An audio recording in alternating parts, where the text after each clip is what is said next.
Hello, everybody, and of course, welcome back to another episode of X Talking Ish with your boy X. And this, You already know what to do. Please make sure you go ahead and like and share this broadcast so, of course, more people can check it out. If you are on Facebook, please make sure you go ahead and like our Facebook page if you are on there as well. And if you are on YouTube, please make sure you go ahead and hit that red subscribe button so you can go ahead and check out shows like this one in the future. If you go ahead and hit that notification bell, that Ish is going to go ahead and chime in on for us. ding. Thank you very much. You already know Mm-hmm. what to do as well. If you are on Twitter, please make sure you go ahead and check us out on Periscope on Twitter. I'm going to go ahead and retweet it on my personal page at X_Williams AT1. With that being said, as always, we appreciate everybody for tuning in to NFL Week 16 recap. Y'all have been with us since week one, tuning in, listening to us chime in on the NFL all season long. If this was any other year, next week would be the last week of the NFL season. But this is the first year of the new regular season NFL slate with 17 games. So that means we have 18 weeks, meaning that we still have two more regular season weeks to go. And hey, that's perfectly fine with me. Nobody's going to ever be mad at more football unless you are the players that are actually playing the more football. So for us that's checking out on our lazy boys and on our flat screen TVs, we will enjoy week 17, week 18 of the NFL season. But before we get there, we will have to wait here for week 16 so we can update y'all on the things that y'all missed out from Thursday night football to Saturday night football on Christmas, Sunday night football, and also, of course, Monday night football. But before we do any of that, let's go ahead and pay some respects to a legend, to a great, to a pioneer in the football game, Mr. John Madden. This, of course, Ish and I will speak our goodwill and our memories that we have of John Madden, and we will of course start the show from there. But we just wanted to, of course, pay our respects to a guy that. One thing that I do know in sports, when you become a verb, that's when you know that you made it. And I'm talking about people like Moss, Brady, Manning, and of course a guy named Madden, John, to start off. And the reason why the verb Madden is so synonymous with football people in the circles is that the video game Madden is, of course, his creation, but because of how popular Madden has been over the last 30 years now, a lot of people don't even realize that John Madden is the guy, the coach of the Oakland Raiders is the guy that started that franchise. And I think he's more known for the video game than he ever was as a coach or even as a player in the NFL. So, Ish, before I say my two bits on Mr. Madden, would you like to start off and say, your memories of John Madden and some of the things that you remember that made you love football as well? Yeah, just condolences to his family, prayers for them, and hopefully they can find comfort in this difficult time. For me, obviously, like you said, the video game was a big part of my childhood growing up and everything. And that was, I think, probably my initial introduction to John Madden. I didn't know that it was actually named after John Madden until, maybe a couple years I had been playing the games, and then found out about John Madden.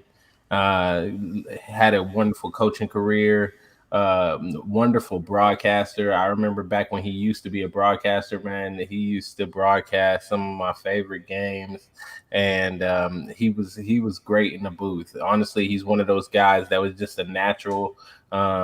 He brought so much life to the game, so much knowledge to the game.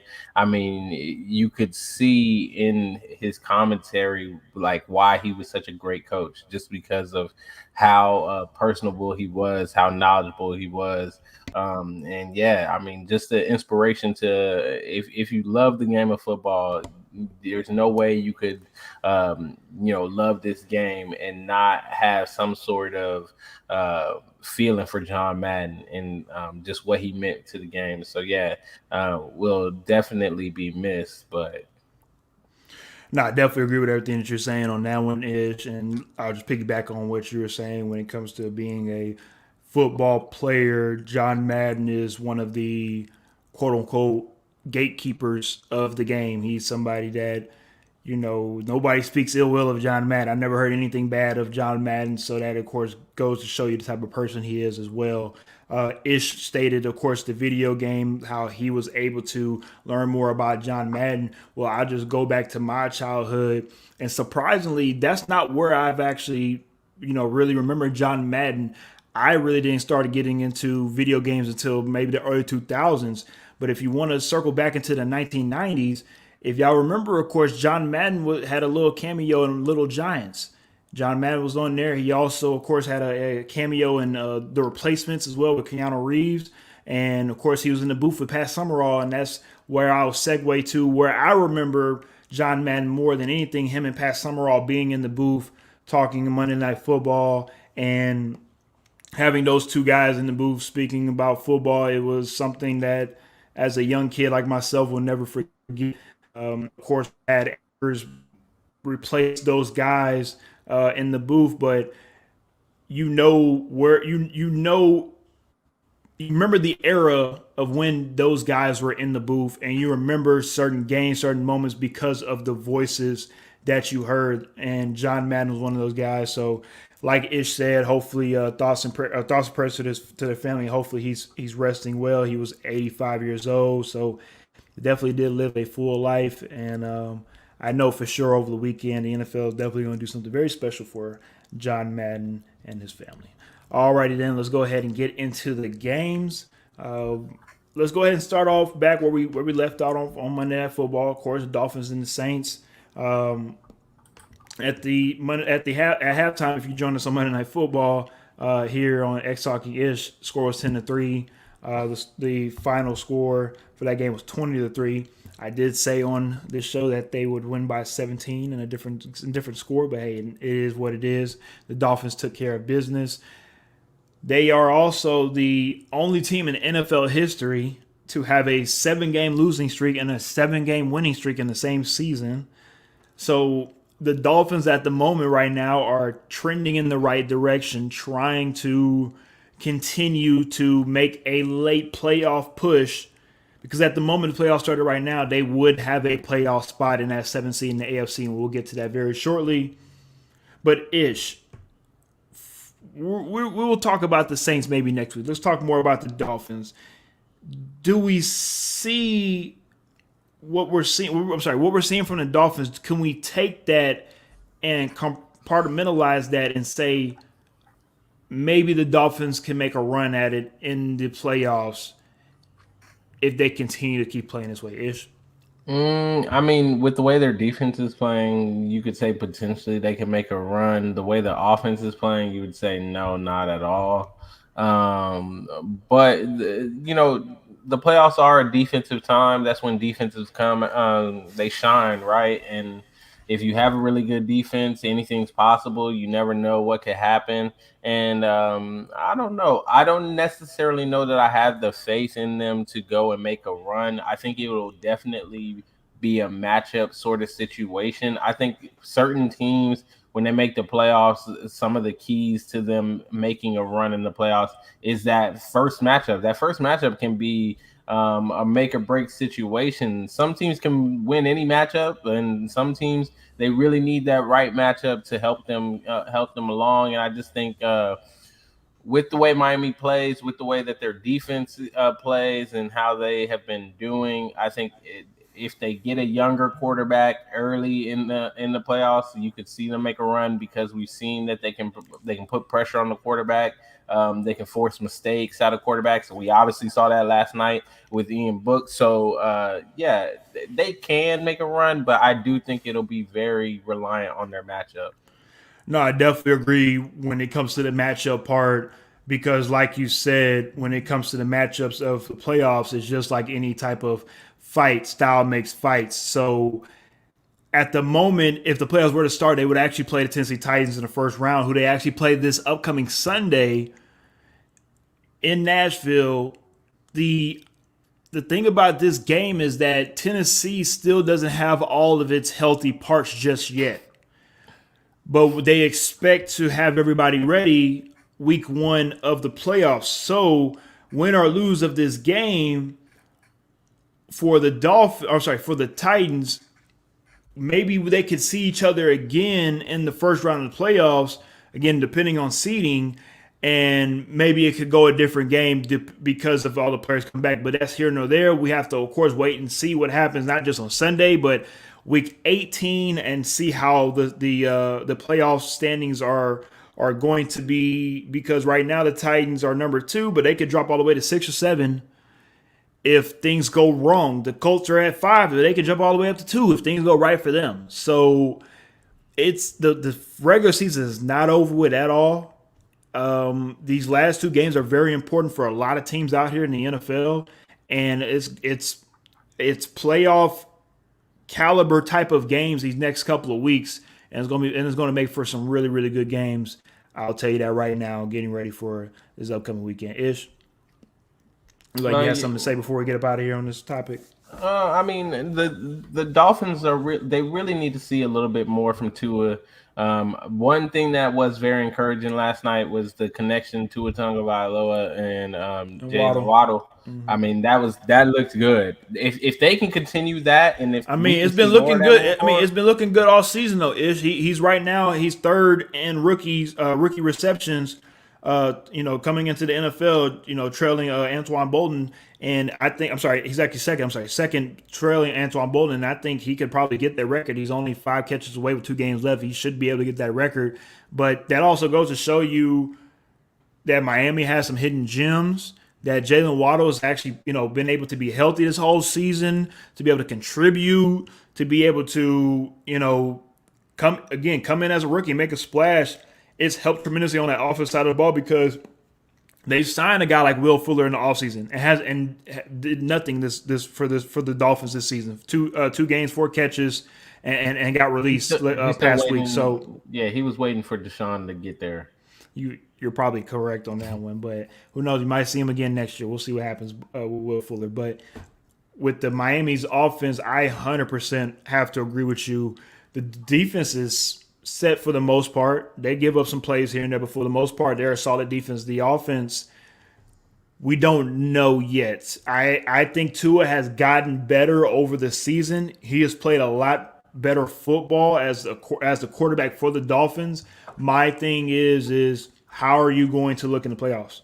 Because that's the big question for a lot of these guys going to playoffs, especially a team like the Arizona Cardinals. Again, we'll get to all that very soon, but with the Dolphins, we haven't seen that team in the playoffs in a very long time. They have some pieces that have been in the playoffs, been in the Super Bowl, but Tua and the crew, they're still no pun intended, a fish out of water when it comes to the playoffs. I know you like that one. That was all right. Pun intended. Oh, I know you like that one. All right, let's go ahead and move on to which I think not one of the best games of the week, but one of the more eye-opening games of the week, because I don't know about you, but maybe the Bengals put everybody on notice.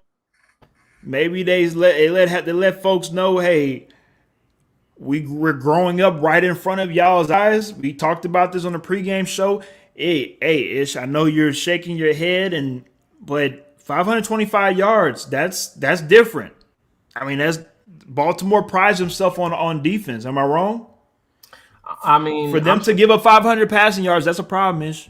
I'm not shaking my head because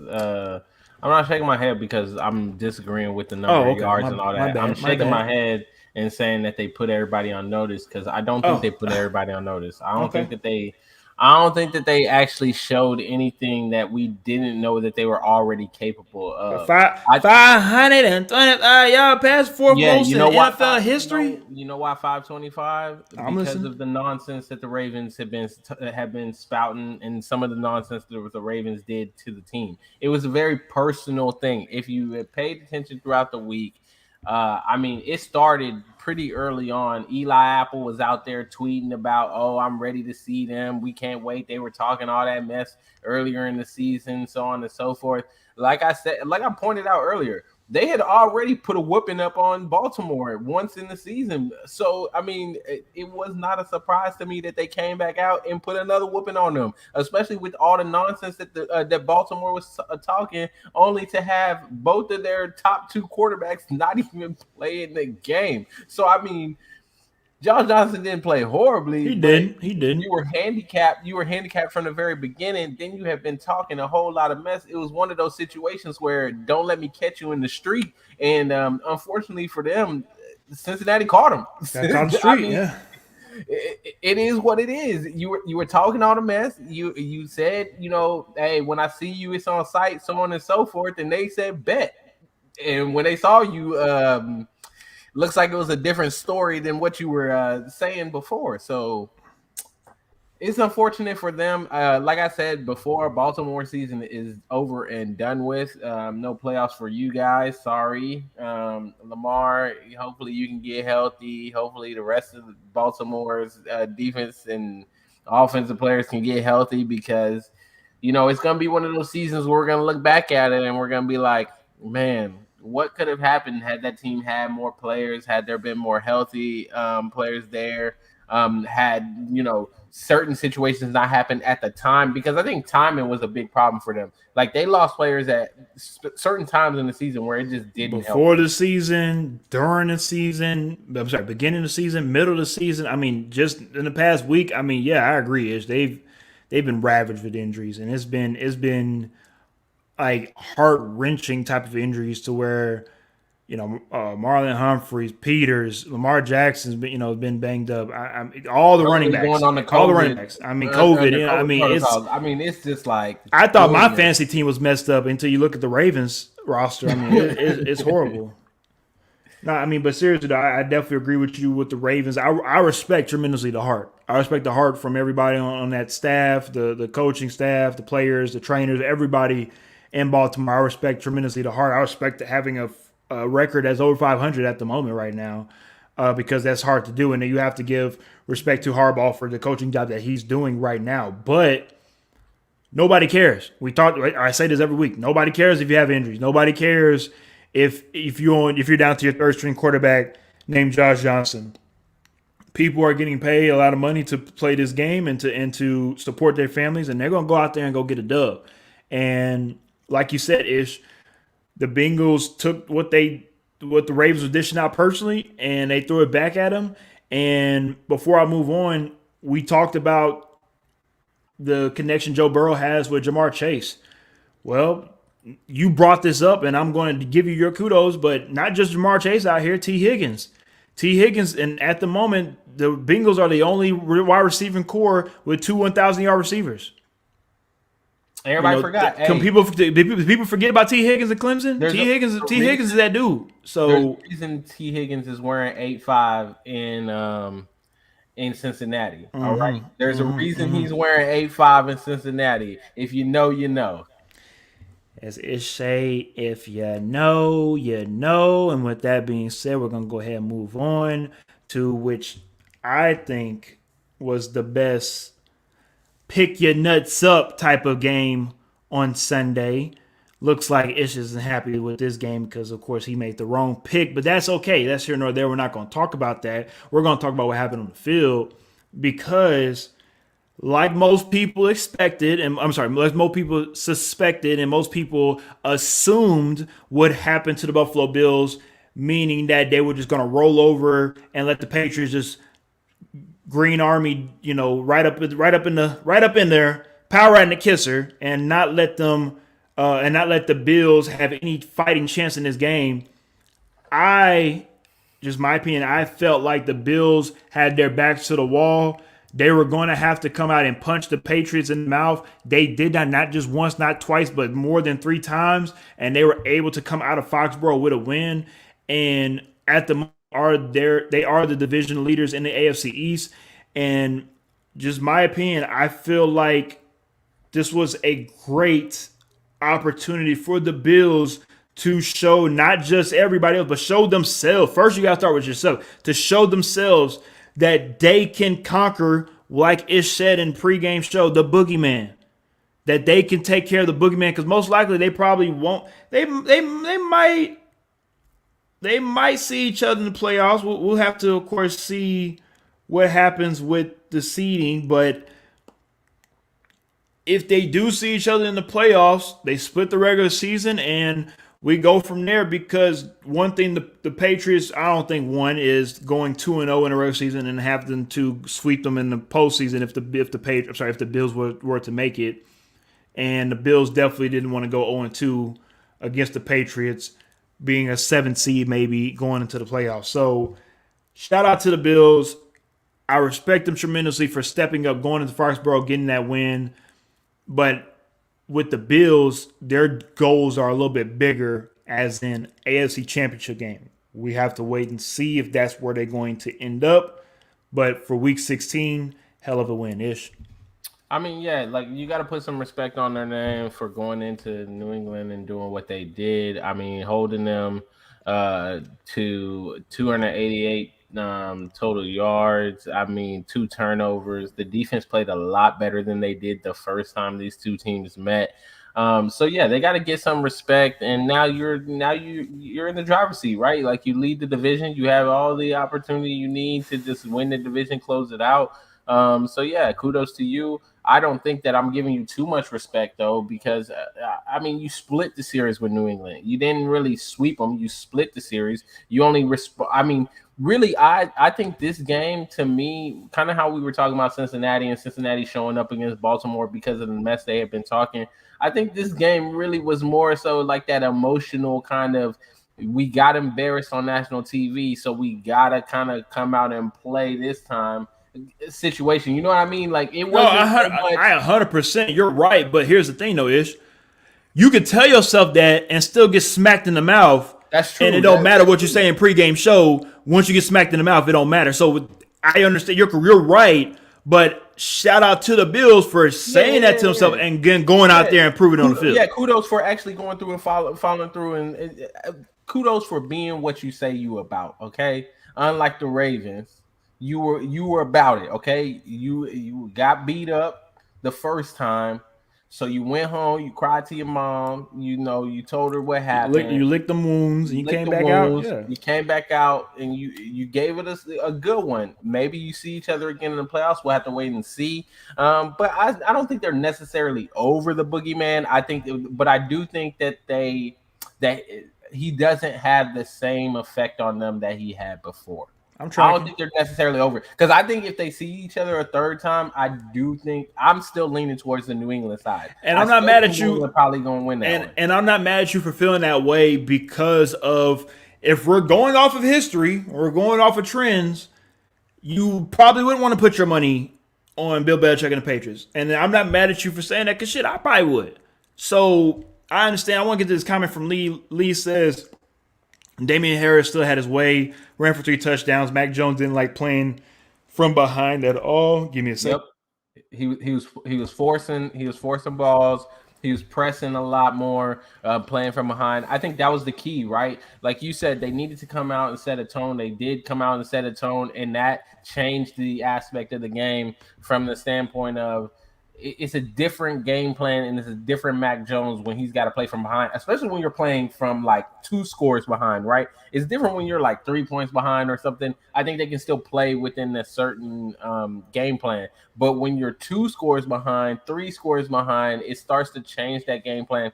It starts to put a little bit more pressure on the offense, and I think they start pressing a little bit more, especially Mac Jones, a rookie quarterback. It changes the way the defense comes after you. So, like I said, that's why I think for me, I don't know that they will be afforded the same opportunity that they had this game, where they got up big early and put that pressure on Mac Jones. Like, you're gonna have to do it again. If you see him again, you got to do the same thing, because like Lee pointed out, Damian Harris still running on y'all. So like, if the game was closer, I don't know. No, I got you. No, look, both of y'all are correct on what y'all saying, especially with Damian Harris having his way. Definitely can't take that away at all. But I want to piggyback on the Mac Jones thing when it comes to playing from behind. That is something that everybody has talked about all season long when it comes to, can Mac Jones win the Patriots a game? We know the defense can. We know the running game probably can for the Patriots. We saw that with the Bills. But can Mac Jones go out there and win you a game, which we have not seen yet? But we also have to everybody has to remind themselves that he's a rookie. I'm not giving him an excuse, but I think he's played so well this season inside of the system that the Patriots have designed for him to pretty much one read, two read, if it's not there, dink it down to the running back, let him do what he's do. Rookie year, second year of Tom Brady when he was with the Patriots. It's not. Nobody's saying that we're comparing him to Tom Brady. Nobody's saying that he's going to be a bum. Nobody's saying that he's going to be the greatest quarterback ever. We're saying that Mac Jones as a quarterback, and we said this in the draft when the Patriots were going to draft Mac Jones. We selected Mac Jones to go to the Patriots because he fits everything that the Patriots want him to do. He has followed what the Patriots have wanted to do since week one. That's why they are even here in the first place, to even make it into the playoffs. Because a lot of people didn't even expect the Patriots to even be in playoff contention in the first place, right? So for Mac Jones to play the way he did, I think it's a great teaching lesson for him to go back and go watch the film, see what he did wrong, see what he did right, learn from it, and keep on moving. Because from everybody that I've heard speak about Mac Jones very highly, he's a guy that from the good and bad, he's an even level kill type of guy. He doesn't get too high, doesn't get too low. I think he learns from this. They move on.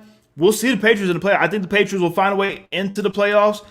The question is, like you said with a couple topics before, is matchup-wise, who are y'all going to play? Who is the matchup that y'all play against?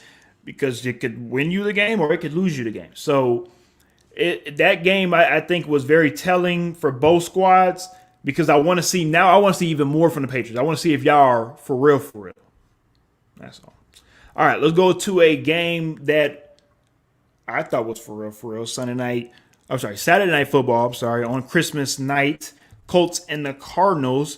It looks like Mr. Carson Wentz out here doing his thug thizzle. He wanted to make sure that Ish was put on notice and that he was not same old Carson Wentz from the Eagles with 18 for 28, 225 yards, 2 touchdowns against the Cardinals. Ish, right now with the Colts, are they a serious threat in the AFC to make a run and maybe challenge the Chiefs for the AFC throne? Are they a threat? Hell yeah, they're a threat. I mean, when you got the running game that they got, you're always going to be a threat. Playoff time is defense and running the ball. Can you run the ball? Do you play defense? Unfortunately, yeah, Indy can do both. Indy can play defense and they can run the ball. Now their defense is a little bit more up and down, a little bit hit or miss. But as far as running the ball, I mean, they run the ball with the best of them. So can they push in the playoffs? I definitely think that they can make a run in the playoffs. They can scare a couple of teams, even surprise a couple of teams. I do think, though, in this situation for me, this game to me was more so about Arizona fumbling the bag than it was about the Colts, because I feel like I'm not surprised by the Colts where they are. I said it a number of weeks back. I said the Titans better watch out. The Colts could still win the South. And everybody started jumping on me like, oh, what are you talking about? Oh, joke's on y'all, because look at who's one game behind the Titans now. And who knows what the Titans do against the Dolphins and their arch nemesis, the Houston Texans. I mean, we got what's his name? Peyton Manning playing quarterback for the Houston Texans. Oh no, Davis. That guy Davis. We're gonna talk about him a little bit later. But yeah, I think that it's more so about Cliff and Arizona fumbling the bag. They are fumbling the bag hard body right now.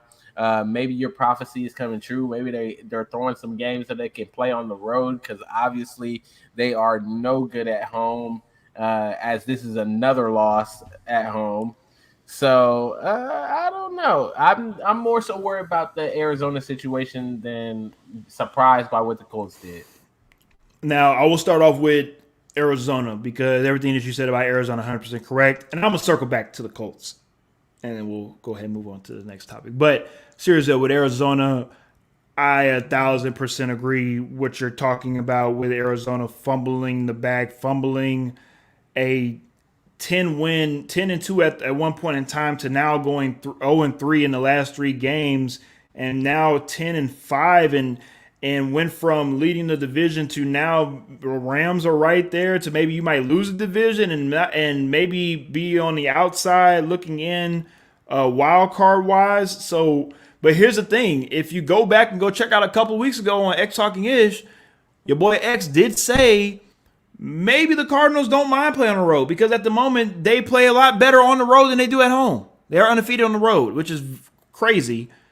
So maybe the Cardinals don't mind playing on the road, but I would say that if they weren't missing DeAndre Hopkins, if they were at full strength, even on the defensive side of the ball, I would say, oh, the Cardinals are fine.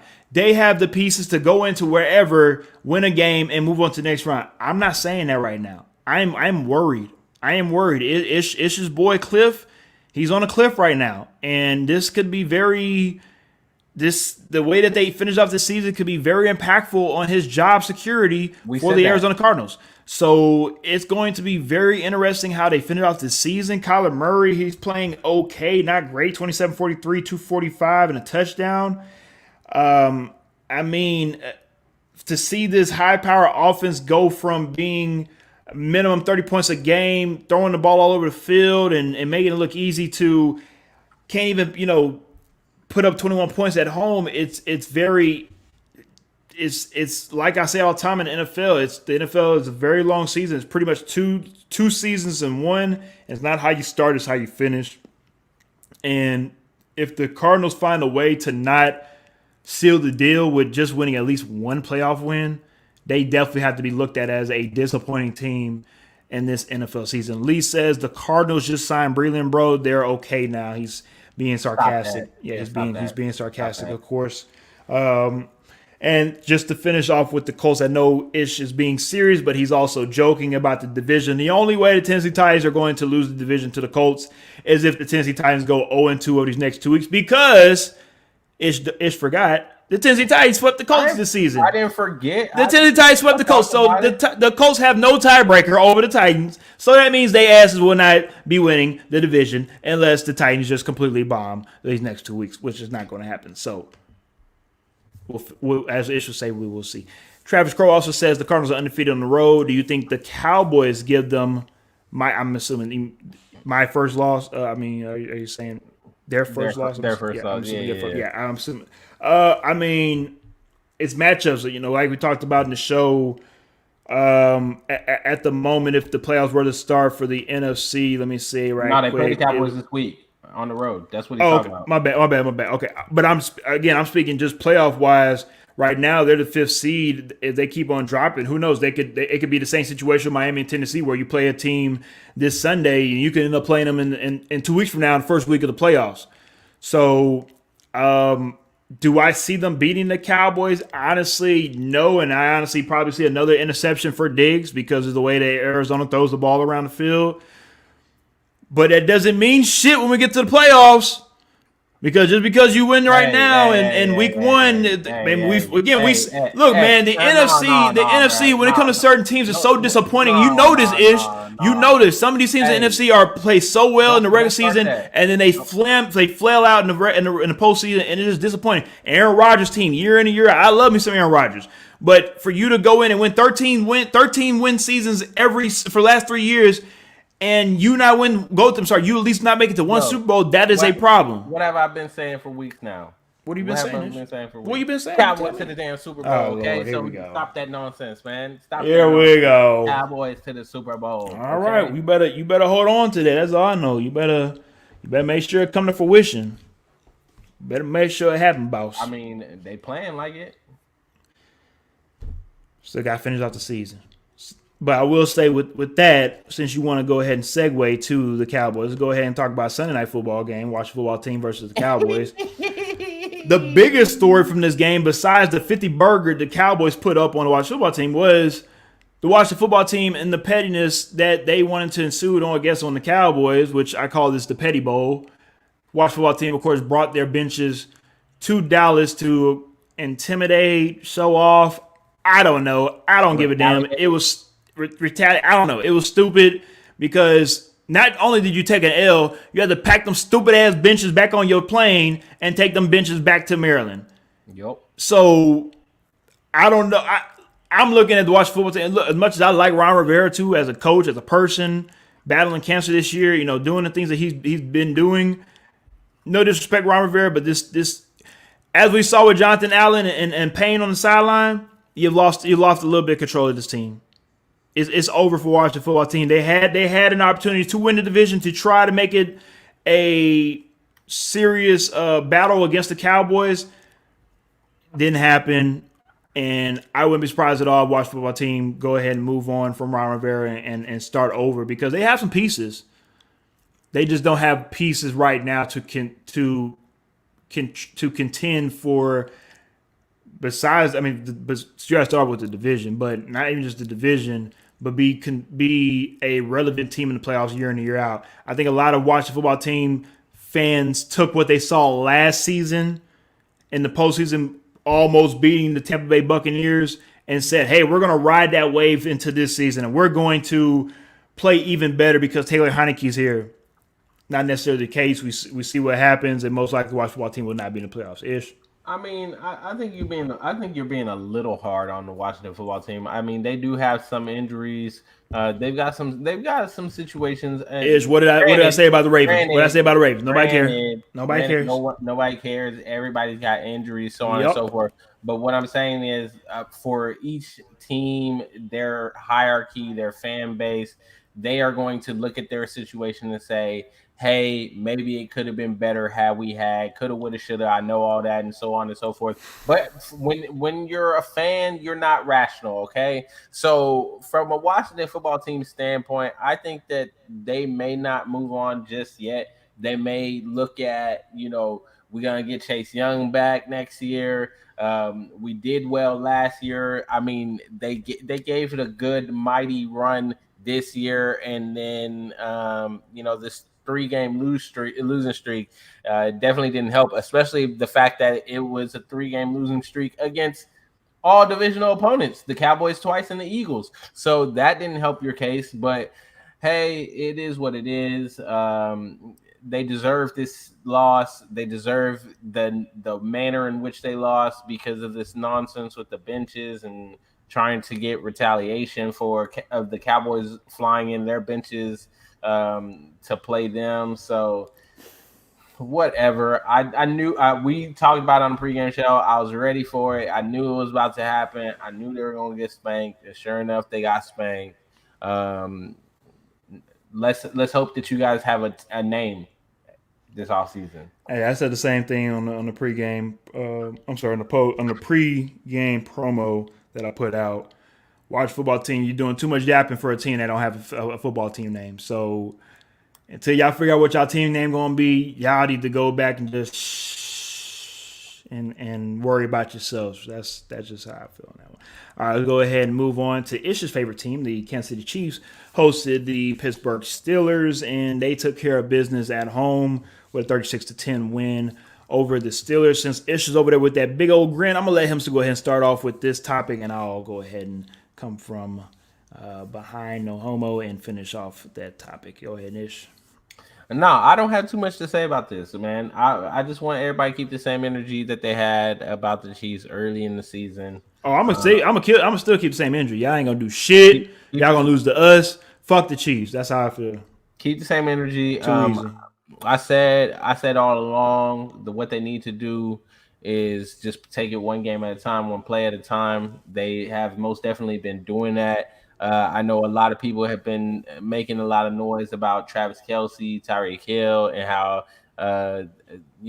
Patrick Mahomes wouldn't be anything without them. I mean, this game only came out in 258. That I don't know what was that about. The Chiefs are just a two receiver team. I understand that people were questioning the defense. All of a sudden, I think they took it personally. I mean, when you got somebody like Tyrann Mathieu on the defense leading them, obviously you're gonna take it personally. They have clearly taken it personally, and I mean they've only come out in the past couple of games, and if I recall correctly, this defense has only just besides the LA Chargers last week. Giving up almost 9 points per game over the last three games, and then he gave up about 20-some plus points to his Chargers. But that's a divisional game. We're not going to really. And then back to only 10 this week. Yeah, so. and I was just piggyback on what you're saying with the defense is that I think that is the biggest eye opener of what we're seeing with the Chiefs. We know what Patrick Mahomes and the offense can do. It's watching the Chiefs get back to a quote unquote Super Bowl form defense is what I think is scarier than anything that's coming out of Kansas City, because if the defense is only holding you to 10 and Patrick Mahomes is out here slinging that thing, it's kind of hard to beat them. Especially without Kelsey. And especially if they have home field advantage. I mean, I was the person that was on the pregame show that said, hey, if you're in Vegas, take that 10-point spread. I think the Steelers keep it closer than 10 points. You would have lost money listening to me on Sunday, because obviously the Chiefs listened to me, and the Chiefs said, "Hey, X, we're gonna make sure, you lose some money today." I mean, the Chiefs, like you said, they came out with a 23-0 first half lead. I mean, they were up 23-0 in the half, and let's be real, if you really watch football, you kind of knew the game was over with already, just like that Cowboys game. But I mean, Big Ben did not look like he was having fun at all in that backfield, and it looks like the Chiefs sent Big Ben home on a retirement that game as well. Yeah. I mean, so one of the questions that I have now from a Steelers standpoint is, don't ask where do we go from here. Is Mike Tomlin no. going to have a winning season? Is he going to have a winning season? Oh, yes, he is. Yes, my bad. I thought you were still on this whole fire Mike Tomlin thing. I was like, oh, here you go. I still think Mike Tomlin. I know you do, because you're crazy. That's why. Not because I'm crazy. Because you're crazy. Not because I'm crazy. Because what? You're on drugs? Just tell everybody that you're on drugs if you feel this way. Because I think sometimes having the same voice in the locker room gets sometimes stale and redundant. I got you. Some players, and to me, it has become clear that there are certain players in that locker room just don't vibe with the old Steeler way. You know what I mean? Then get them out of here. Ain't nobody bigger than the Steeler brand. That's true. They should probably get up out of there. That's all I'm saying. Just move on. Like he said, they want the volunteers. They don't want hostages. Not hostages, yes sir. I don't know. Maybe you got to get rid of some of those hostages in order to keep Mike Tomlin. But it seemed like some people not listening to him. Big Ben is done. Where do they go from there? We'll have to wait and see. We will see in the offseason on X Talk and Ish. We'll talk more about that. Yes. But yeah. I mean, you're not wrong in what you're saying. The Steelers, I mean, how the mighty have fallen. Being a team that was consistently in the AFC picture for the last 15 years, and now just like even a 500 record for them looks ugly. That's crazy, right? Again, being consistently good for 15 years, and all of a sudden you're in the mediocre range. You have people looking at you like you're Swiss cheese doo-doo. It's crazy to me, but the Steelers will get it back. They will address the things that they need to address in the offseason. And I'm not worried about – the only way I'll be worried about the Steelers is if they had 3 or 4 wins and this was two seasons in a row. Then I'll be like, okay, maybe some things need to change. But, again, just imagine we're talking about a team that – or not even just a team, a coach that has had this franchise for the last 15 years that hasn't lost has not had a losing season. We're talking about him like – he's Joe Judge right now.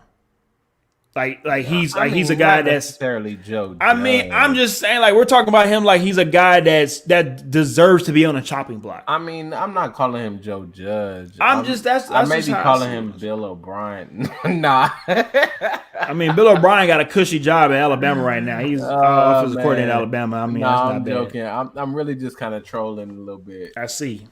I see. All right, let's go ahead and move on to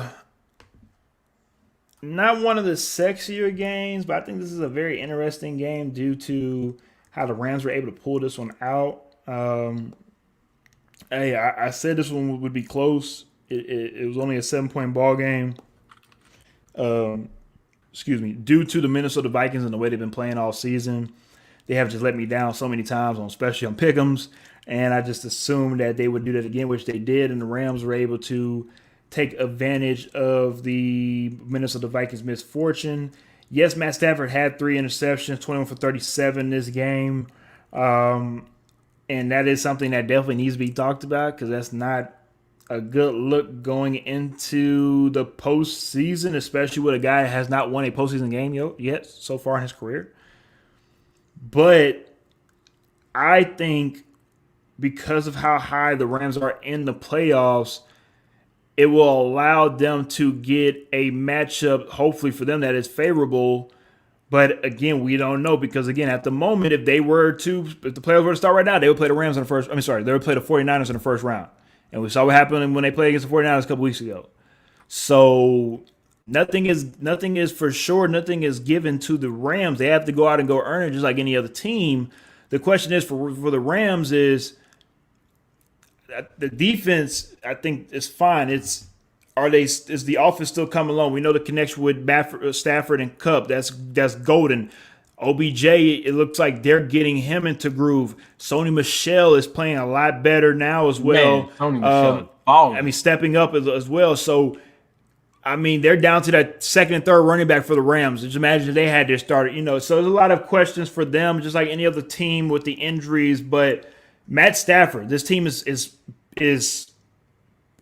Matt Stafford or bust. That's really what it comes down to. We saw McVay go out and pretty much pretty much say, I need this guy even when I'm on vacation. They got him when McVay was on vacation to lure him into LA because he felt like he was an upgraded Jared Goff. We see what Jared Goff is doing in Detroit. No disrespect to Jared Goff. Be honest with you, Jared Goff, nobody could do anything in Detroit, so I don't blame you. I blame Detroit. But Matt Stafford, you have an opportunity to show everybody that Detroit was in the wrong, not you, and also have an opportunity to now also maybe rewrite your NFL legacy to where it can help even maybe build a Hall of Fame resume because he has the numbers passing wise. You just don't have none of the postseason accolades and maybe even a Super Bowl. So for Matt Stafford, this is a very, very, very big opportunity this year for him going into the playoffs. Yeah, I think that this game really for me, it turned out exactly how I expected with the Rams winning the game. Minnesota, Dalvin Cook being out, we talked about it in the pregame. I just didn't think that they were going to having to lean so heavily on Kirk Cousins, Mr. supposedly Captain America.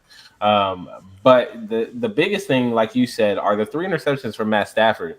I'm starting to get whiplash dealing with the LA Rams. I don't know what team is coming out. I don't know what Matt Stafford is coming out. I don't know how he's going to play.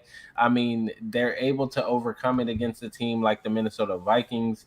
But, like you said, when you get in the playoffs, especially if you get a matchup like the 49ers, which they have their own problems now going on in San Francisco. But depending on your matchup, dude, you throw 3 interceptions in a playoff game, you're probably not winning that playoff game. And then everybody's going to be looking at you like, sir, we just, spent a boatload on you, went out and personally got you. Like, we flew the jet there, picked you up and everything, only for you to come and throw 3 interceptions and cost us a chance at a Super Bowl. Even Jared Goff was able to get us to the Super Bowl. So it's very true-ish. It's very true. I think Matt Stafford, unfortunately for him, all eyes are on you, sir. All eyes are on you. Hey, like LA is the perfect spot. LA is perfect spot to say that. It's Tupac. I'm just saying. Dude, all eyes on you. Like I just said, even Jared Goff got him to a Super Bowl. So with Cooper Kupp playing the way that he's playing this year, you went out and they got OBJ now to help you out even more. There's no, I would say before you might have had the excuse about the running game. But with the way that Sony Michel has played the past couple of weeks, there is no excuse about the running game. So if you don't win, everybody's gonna be looking right at you, Matt Stafford, like, sir, you cost this team, and maybe, just maybe, it wasn't the Lions. You're just not a winner. And I'll just piggyback on what you said, Ish. I mean, much as I like Matt Stafford, didn't win a state championship in Texas, didn't win at Georgia, didn't win the pros. Again, I like me some Matt Stafford, but damn, I mean, ooh, yeah. Sometimes it's not. Sometimes it is what it is, huh? Them. Yeah, yeah. All right, let's go ahead and move on. Since you brought up the 49ers, let's talk about the Thursday night football game that I'm pretty sure a lot of people forgot about because it happened such a long time ago. The 49ers, of course, went into Nashville, and if you, of course, checked out if you check out our social media page where we show y'all our picks, both of us picked the 49ers, coming off of a big win the 49ers had, and coming off of a sluggish loss the Titans had. Me as a Titans fan, I was not excited for this game at all. Even though they're on prime time, and for the last year and a half-ish now, the Titans are kind of stepping up on prime time games. I was not expecting for this game to be one of those types of games due to the injuries that they have, and also just I don't know what's going on with Tennessee Titans right now. Until we get our pieces back, yes, I am a little worried, but I will say that I'm very proud of what I saw on Thursday due to the coaching aspect of things. Mike Vrabel, I felt like a month ago should have definitely been in Coach of the Year talks over the last month. I'm pretty sure people could easily say, we don't know just yet. But if you look at what he's been able to do, losing Derrick Henry a month and a half-ish ago now, and never quite having Julio Jones hasn't done anything this season. The defense playing okay, not that great. And Tannehill out here playing like he's going back to Texas A&M. I mean, it's to be able to have 11 wins on the season is great. And it's up to the Tennessee Titans to finish the job. This upcoming Sunday, you play the Miami Dolphins at home. Then you go on the road to come to Houston to finish the season off against the Houston Texans, which you should win. You win those games. You control your own destiny. You should have 13 wins on the season. You should be number 2 in the AFC. You should win another divisional title. Or, like it said, maybe the Chiefs slip up, and if you get the number 1 seed, everything runs through Nashville. But it's up to the Tennessee Titans on, do you want to step up and be who again, I mean, as a Titans fan, I know who the Titans are. I know what they can accomplish and what they can when everybody's healthy. The question is can y'all put it all together in one game or a multitude of games to run it or make a run in the postseason to hopefully win a Super Bowl? I love this comment from Lee. Of course, I didn't speak on it, but he says AJ Brown was a man amongst men, could be the breakout he needed. Sheesh. As Lee said, A.J. Brown with a hell of a game, 11 catches, over 150 yards. And, of course, my dumbass had him on the bench on fantasy, so kudos to me. I am horrible at fantasy this year. I knew I shouldn't have played, but I played because I love y'all, and I wanted to, of course, be a part of the fantasy league. And at the moment, I was hating what was going on for my fantasy league, but I was loving what I saw with A.J. Brown because, like Lee said, he definitely needed one of those type of breakout games to get that confidence back in himself due to all the injuries he has sustained this season. Hopefully it is, but I'll be real, Lee. I know what A.J. Brown could do. I need Julio Jones to step the hell up because at the moment right now, you're not a number 2 that people fear. So that means that people might want to still double team A.J. Brown, and they can allow that because Julio, which he's made his catches, he's contribute, but he's not.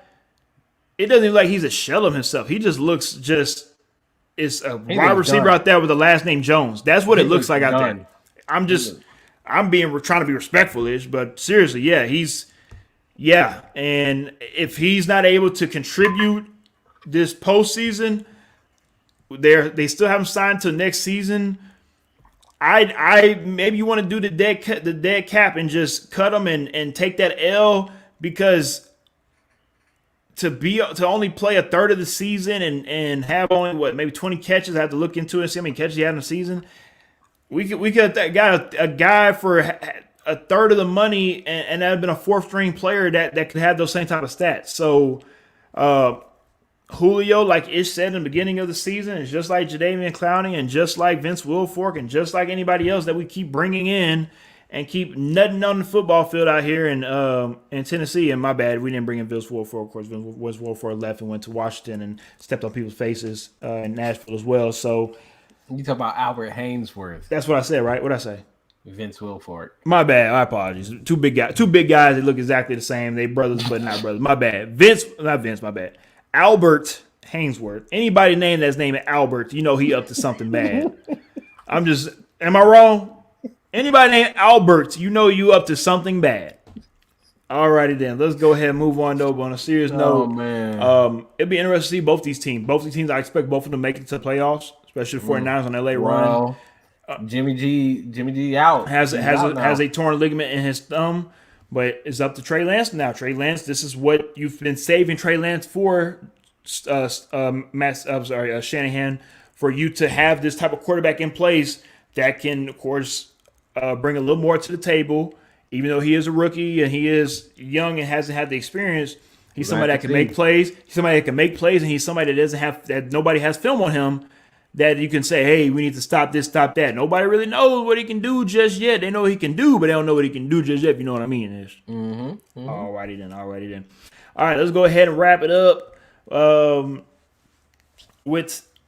know this is not going to sound sexy at all, but we just going to do it anyway because it was the number 1 pick and the number 2 pick of last year's draft. We got to talk about this just real quick. Yeah, just a little bit. Jaguars versus the Jets. Not a sexy game. It was a closer game most people thought. Jets won 26-21. Ish. The Jacksonville Jaguars. The reason why I'm bringing this up, because we're not going to talk too much about the game. I want to talk more about the coaching candidates that might be considered for the Jacksonville Jaguars when they start interviewing coaches. They've already said that they might want to interview both coordinators from the Tampa Bay Buccaneers and also the Dallas Cowboys. I've already stated a week ago, and I will continue to state Byron Leftwich is the guy and should be the guy for that job. I honestly feel like if you bring in somebody like a Dan Quinn or what's his face, the offense coordinator, Kellen Moore. I don't know if you will be able to get what you would get if you bring in Byron Leftwich. And I'm not saying Byron Leftwich is a guy that's multiple Super Bowl time winner, coordinator that's the best coordinator out here. I'm not saying that. What I'm saying is the same way Mac Jones fits for New England when he got drafted is the same way I'm looking at Byron Leftwich fitting back into Jacksonville, as in being that right piece to get the franchise back to where it needs to be. That's my opinion. There are other coaches out there that probably can get that job and probably, might get picked over Byron Leftwich. But Dan Quinn, I like Dan Quinn. I have no problems with Dan Quinn, but why doesn't he still have the blemish of what happened in the Super Bowl, the 28-3 L? How come he gets to automatically jump and get a head coaching, job before somebody that's never gotten it before? But like everybody say all the time, how you going to get experience if you don't get a job to get you that experience, right? How can Byron Leftwich become a head coach if you don't ever get the opportunity to become a head coach? Kellen Moore. Kellen Moore is somebody that great college quarterback at Boise, great coordinator, but there's been times this offseason where the Cowboys looked very stagnant. We look at the Cowboys offense, we're like, with all that talent, the Jaguars don't have that much talent compared to the Cowboys. So do you expect the Jaguars to turn around tomorrow with Kellen Moore? I don't know. But what I'm saying is, again, when it comes to fit, you can back me up and you can say your rebuttal on who you feel, but it's Byron Leftwich. I don't know why I got to keep wasting my damn breath on this, but it's easy said, easy done. You look like you're disagreeing with me? No, I disagree. I disagree big time. Unless they plan on giving Byron Leftwich the time that he will need. 3 years. 3 years. Then I don't want Byron Leftwich anywhere near this job. To me, it reeks of sentimental. We're bringing this guy back, so we can get the headlines only for you to fire him within a year or two and not give him a real shot at building the team that he needs to build. Because, like you already mentioned, the team is bad. There's no mistakes about it. The team is bad. They're very bad. So whoever comes into this job is going to need a couple of years to really build this team and shape it into the image that they want it to be. And that's just it for me. It's not that I don't think Byron Leftwich could come in and do a good job. It's not that I don't think Byron Leftwich is a bad fit for the organization. I think it would be great for him to go back to Jacksonville and do and build the team back up that he once helped build. But for me, I don't want him anywhere near that if they're not going to give him the time. And I just don't think they'll give him the time. I don't think so. I think that they will allow him to be there for a year or two, and then they'll, move on to the next hot prospect, or even fall back to some disgraced head coach that shouldn't get the opportunity, like Jason Garrett or something. You really brought up Jason Garrett, did you? Yeah, bro, because I could see it happening. Ill. Shout out, speaking of Jason Garrett, shout out to Travis Crow. He said, stay away from my coaches. Of course, Travis Crow is a Cowboys fan. Jason Garrett led the Cowboys to many of Super Bowl winning championship seasons. So I just wanted to throw that out there for a great head coach like Jason Garrett, who does more clapping than he does clapping of asses on the football field. So, yeah, I said what I said. All right, let's go ahead and finish off this week 16 with, of course, the playoff standings at the moment. In AFC, the number 1 seed is the Kansas City Chiefs. Number 2 are the Tennessee Titans. Number 3, the Cincinnati Bengals. Number 4, Buffalo Bills. Number 5, the Indianapolis Colts. Number 6, New England Patriots. Number 7, sneaking into that 7th seed, the Miami Dolphins on their 7-game winning streak.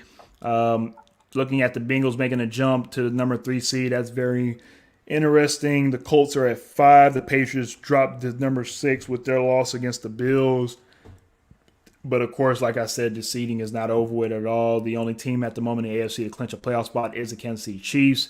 So everybody right now from 2 to 7, you're still on life support. I mean, you can go from being a 2 seed to out of playoffs in 2 weeks. So it'll be very interesting to see what happens. NFC at the moment, the Packers are number 1. The Cowboys are number 2. The number 3 seed is the Rams. Number 4 are the Tampa Bay Buccaneers. Number 5, the Cardinals. Number 6, the 49ers. And number 7, the Philadelphia Eagles.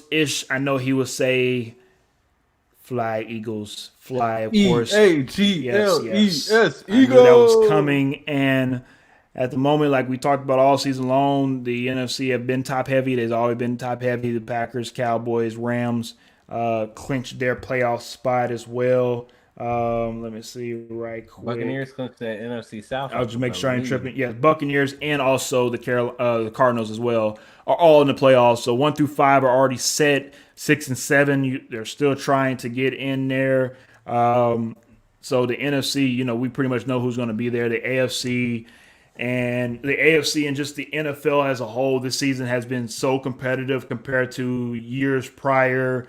No one knows who's going to come out at the end of the day on both sides of the ball. And I think both sides of the conference. And I think that's what makes this year the NFL that much more special.